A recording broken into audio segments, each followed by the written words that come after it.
ভারত পৃথিবীতে সবচেয়ে ইনফ্লুয়েন্সিয়াল রাষ্ট্র মনে করা বাট জিরো ইনফ্লুয়েন্স যে দেশ, তার নাম হচ্ছে ভারত। যারা মনে করেন তারা খুব influential powerful country, in fact they are not. এটা বারবার বলেছি। তার অনেকগুলো প্রমাণ আছে। তার এখন একটা প্রমাণ দিতে চাই কেন ভারতের ইনফ্লুয়েন্সকে মানুষ গুরুত্ব দেয় না, পাত্তা দেয় না। খুদ ভুটানের মতো রাষ্ট্র মনে করে this is a bullshit, crap, bull crap. আপনারা জানেন যে ভারতের টয়লেট সমস্যা, অর্থাৎ স্যানিটেশন প্রবলেম একটা মেজর প্রবলেম। পৃথিবীতে একটা দোহত দরিদ্র দেশও এমন নজিরবিহীন কর্মকাণ্ড বা বিবেকহীন লজ্জাস্কর কাজ করে না যারা ভারতীয়রা করেন। ভারতে খোলা জায়গায় পায়খানা করা এটা একটা জাতীয় মানে আপনার অভ্যাস।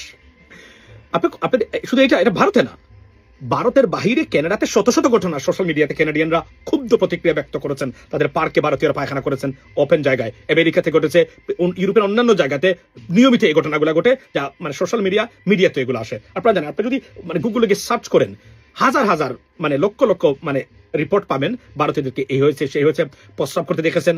গত কয়েকদিন আগে দেখলাম ট্রেন মাত্র আসছে, মানে সেই ট্রেনের মানে ট্রেনটা মাত্র থামছে, সেখানে লাইন ধরে প্রস্তাব করতেছেন মানে প্ল্যাটফর্মের মধ্যে। পায়খানা তো আছেই। এই ঘটনাটা যে কতটা বিব্রত করে এবং বিপজ্জনক আমাদের জন্য লজ্জার বাংলাদেশ হিসেবে। We are brown colour people. অনেকে মনে করে আমরাও ভারতীয় কিনা, যদিও আমেরিকাতে মানুষ আমাকে মনে করে আমি actually Spanish. I don't know Y, সম্ভবত আমাকে স্প্যানিশের মতো লাগে। তো এটা একটা বিব্রতকর পরিস্থিতি সৃষ্টি করে আমাকে প্রায় সময়, বাই দ্য ওয়ে। সো এবং এটা কারণটা হলো যে ওয়ার্ল্ড হেলথ অর্গানাইজেশন তারা যে রিপোর্টটা দিয়েছেন সেটা হচ্ছে যে পৃথিবীতে এই যে মানে শত কোটি মানুষের মানে মধ্যে ভারতে only 39% households have toilets আপনার facilities. Can you believe that, ladies and gentlemen? অর্থাৎ 61% households অথবা গৃহস্থালী যেখানে টয়লেটের কোনো ব্যবস্থাই নেই। তাহলে এরা কি করবে? এবং ভারতীয়রা তারা অভ্যাসটা এমনভাবে হয়েছে, ভারতের সবাই না, যে তারা খোলা জায়গায় পায়খানা না করলে তারা পায়খানা করতে পারেন না। বিষয়টা এমনভাবে মানে দাঁড়িয়েছে। এটা আমার বক্তব্য নয়। এজন্য মানুষ মনে করে ভারতে যে একটা টয়লেট ঠিক করতে পারে না তারা ইনফ্লুয়েন্স দেখায় কিভাবে, মানে বিষয়টা এভাবে। ও বাই দ্য ওয়ে, যদিও পৃথিবীতে আর কোনো দেশে ইনফ্লুয়েন্স থাকুক বা না থাকুক, একটি দেশে তাদের ইনফ্লুয়েন্স আছে রাজনীতিতে সব জায়গাতে, তার নাম হলো আমাদের সোনার বাংলাদেশ। বুঝছেন? আমার সোনার বাংলা, আমি তোমায় ভালোবাসি। কেন? কারণ পৃথিবীতে রাজনীতিতে, সংস্কৃতিতে, মানে খেলা জগতে পৃথিবীতে এমন দাসী তৈরি করতে পারে না ভারত, যা বাংলাদেশে তৈরি হয়েছে। বাই জিন তৈরি হয়। আমি জানি না কেন এগুলা, বাই দ্য ওয়ে। সো আল্লাহ আমাদেরকে বাঁচিয়েছে, আমরা এটা উল্টো সবাই, বাই দ্য ওয়ে। সো এটা যে কতটা বিপদকর পরিস্থিতি সৃষ্টি করেছে ভারতের জন্য আজকে দেখেন। আজকে একজন ব্যক্তি, ওনার নাম হচ্ছে জন কিরাকো। উনি পৃথিবীতে বিখ্যাত একজন মানুষ, সারা আমেরিকাতেও একজন ফর্মার সিআই অফিসার, যিনি লাদেনকে ধরেছিলেন।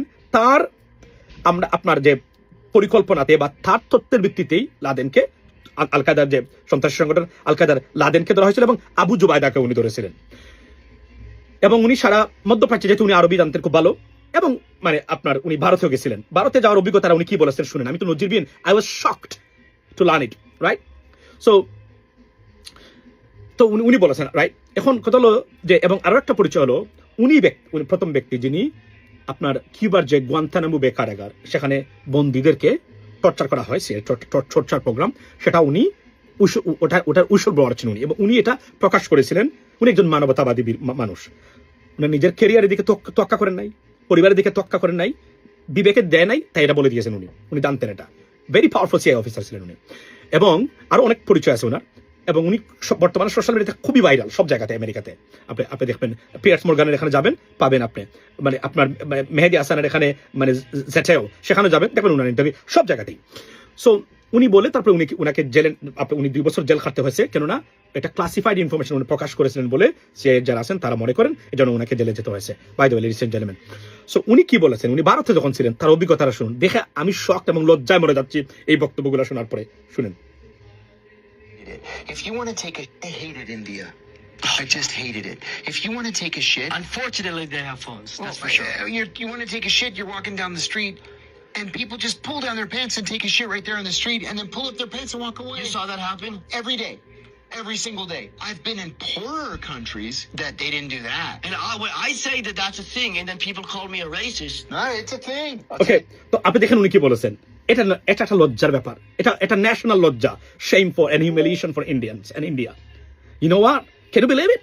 উনি বলেছেন আর জীবনে উনি ভারতে যাবেন না, মানুষ খোলা জায়গায় পায়খানা করে উনি দেখেছেন। এবং উনার ভারতীয় মিডিয়া আমি আপনাকে বলি, ভারতীয় মিডিয়া উনাকে অনেক বেজ্জতি করেছে, বিশেষ করে রিপাবলিক বাংলা। উনি ভারতের বিরুদ্ধে, উনি একজন মানবতাবাদী মানুষ, যেখানে মানবতা দেখেন, যে কারণে তার নিজের জীবনটাকে উনি ধ্বংস না, মানে উনি ওনার পেনশন পান নাই, অনেক কিছু পান নাই, উনি এত বড় একজন অফিসার থাকার পরেও আপনি দেখেন।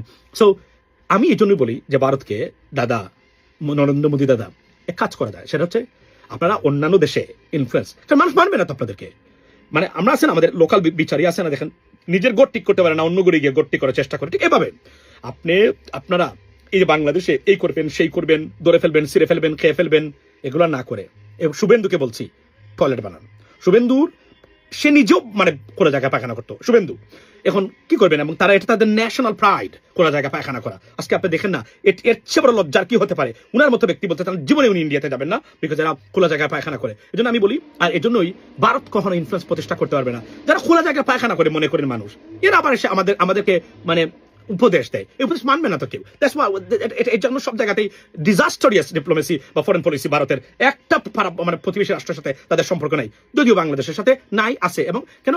বাংলাদেশে তারা যথেষ্ট পরিমাণ দাসী তৈরি করেছে, রাজনীতিতে, সংস্কৃতিতে, খেলা জগতে। আপনারা নিশ্চয়ই জানেন তো, তামিক বাল্টিকবেল এগুলো আছে, আপনার মিটন টিটন এগুলো, আরো অনেকগুলো বিষয় আছে। So that's what it is, ladies and gentleman, it's a shame for India. So আমি সবাইকে অনুরোধ করবো, আপনারা যে কোন ধরনের সহযোগিতা চাইলে বাংলাদেশ থেকে নিতে পারেন। আমরা আছি, আমরা মনে করি, কেননা আপনারা যে টয়লেট করেন এটা কিন্তু গন্ধ কিন্তু বাংলাদেশে আসে, যেহেতু আমরা নিচের দিকে অবস্থিত। সবার সুস্বাস্থ্যের জন্যই, মঙ্গলের জন্যই আমরা বলছি দাদা টয়লেট বানান, সবাইকে, মানে আমরা স্বাস্থ্যটা আমরা রক্ষা করি। That's what.